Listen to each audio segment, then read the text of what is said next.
দর্শক বন্ধুরা, welcome back to my YouTube channel. বন্ধুরা, আমার ইউটিউব চ্যানেলে আপনাদের সকলকে স্বাগত জানাই।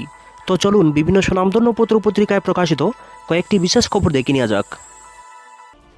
আজকের ফরিয়াদে প্রকাশিত বিশেষ খবরটি হল বিদ্যাজ্যোতির হতাশাজনক ফল, দায়ী রাজ্য সরকার, কংগ্রেস। সিবিএসই বোর্ডের রেজাল্ট প্রকাশ হতেই ত্রিপুরার বিদ্যাজ্যোতি প্রকল্পের আওতাধীন স্কুলগুলোতে খারাপ রেজাল্ট নিয়ে সরব হয়েছেন প্রদেশ কংগ্রেস। এই দিন এক সাংবাদিক সম্মেলনে বিদ্যাজ্যোতি প্রকল্পের আওতাধীন 125টি স্কুলের খারাপ ফলাফল হওয়ার পরিপ্রেক্ষিতে সরকারকে দায়ী করল প্রদেশ কংগ্রেসের নেতৃত্বরা। এই ফলাফলের কারণে রাজ্যের শিক্ষক, অভিভাবক মহল সবাই উদ্বিগ্ন বলে দাবি করেছেন ত্রিপুরা প্রদেশ কংগ্রেসের মুখপাত্র পার্থ আচার্য।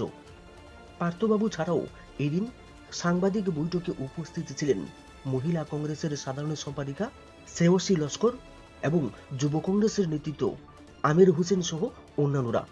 এই দিন পার্থবাবু বলেছেন, আজকের যারা শিক্ষার্থী তারাই আমাদের ভবিষ্যৎ প্রজন্ম, কিন্তু রাজ্যে তাদের ভবিষ্যৎ নিয়ে ছিনিমিনি খেলা হচ্ছে। প্রদেশ কংগ্রেসের তরফ থেকে আগেও রাজ্যের স্কুলগুলো ভালোভাবে চলছে না, সেই বিষয়ে সতর্ক করা হয়েছিল রাজ্য সরকারকে, কিন্তু সরকার এই কংগ্রেসের সেই শত পরামর্শগুলো রাজনৈতিক দৃষ্টিকোণ থেকে বিচার করেছে, যার কারণে সময় মতো কোনো ব্যবস্থা নেয়নি তারা। বরং বিদ্যাজ্যোতি প্রকল্পের আওতাধীন স্কুলগুলোতে ব্যবসায়িক উদ্দেশ্য যুক্ত করে দেয় রাজ্য সরকার। তাছাড়া এই প্রকল্পের আওতাধীন স্কুলগুলোকে রাজনৈতিক দিক থেকে প্রচারের হাতিয়ার করে নেয় সরকার।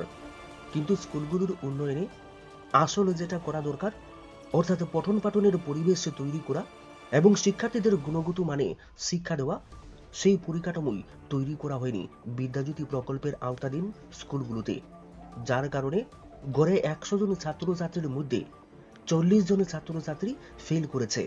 কিন্তু এই প্রকল্পের আওতাধীন স্কুলগুলোতে সরকারের তরফ থেকে একটা নির্দিষ্ট অঙ্কের টাকা দিতে বাধ্য করা হয়েছিল।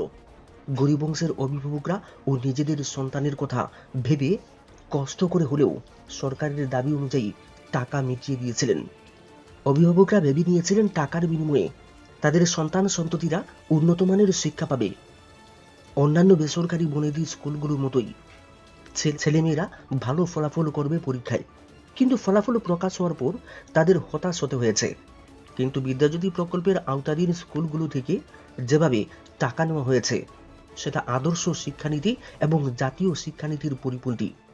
রাইট টু এডুকেশন অ্যাক্ট অনুযায়ী বলা রয়েছে, 1 থেকে 14 বছর বয়সী শিক্ষার্থীদের ক্ষেত্রে তারা ফ্রি এডুকেশন পাবে।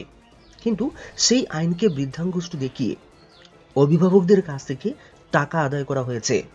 কিন্তু পরিকাঠামোহীন ব্যবস্থায় শিক্ষার্থীদের গুণগত মানের শিক্ষা দিতে পারেনি বিদ্যাজ্যোতি প্রকল্পের আওতাধীন স্কুলগুলো। এটা পুরোপুরি সরকারের ব্যর্থতা।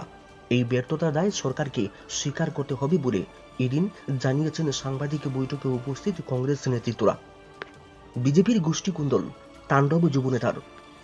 শান্ত শহরে অশান্ত করছে শহরের কিছু উচ্ছৃঙ্খল যুবক।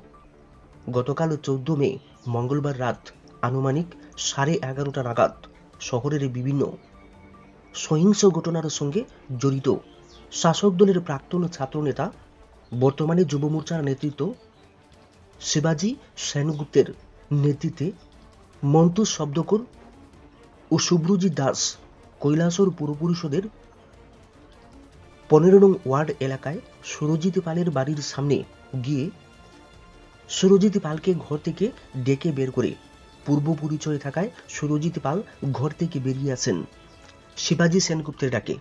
সুরজিৎ পালের বাড়ির গেটের সামনে দাঁড়িয়ে কথা বলার সময় শিবাজি সেনগুপ্ত সহ বাকি 2 যুবক কিছু উস্কানিমূলক কথাবার্তা বলে, যার প্রতিবাদ করেছেন সুরজিৎ পাল। আর তাতেই শুরু হয়েছে সুরজিৎ পাল ও শিবাজি সেনগুপ্ত সহ বাকি 2 সঙ্গীর সঙ্গে ধস্তাধস্তি।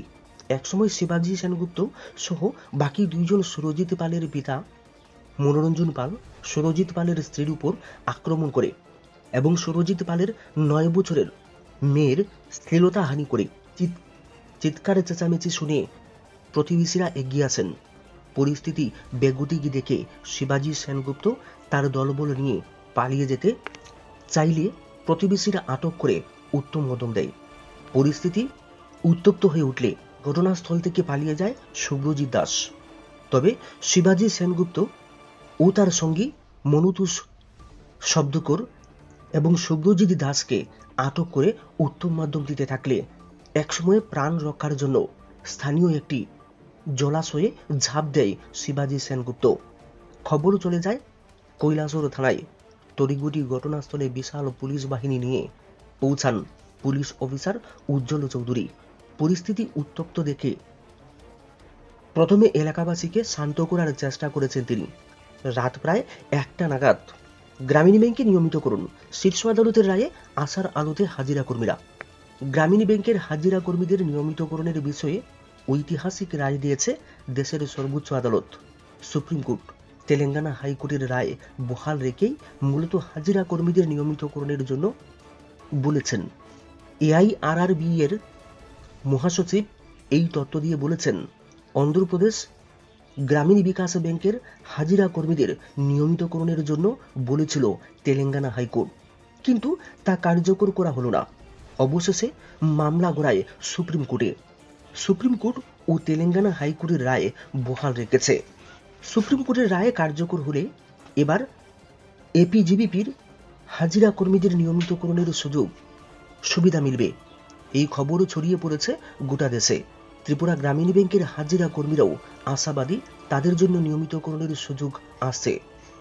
প্রসঙ্গত, all India regional rural bank employees অ্যাসোসিয়েশনের নেতৃত্বে অন্ধ্রপ্রদেশ গ্রামীণ বিকাশ ব্যাংকের দৈনিক হাজিরা কর্মীরা তাদের নিয়মিতকরণের জন্য তেলেঙ্গানা হাইকোর্টে মামলা করে জয়ী হয়েছেন।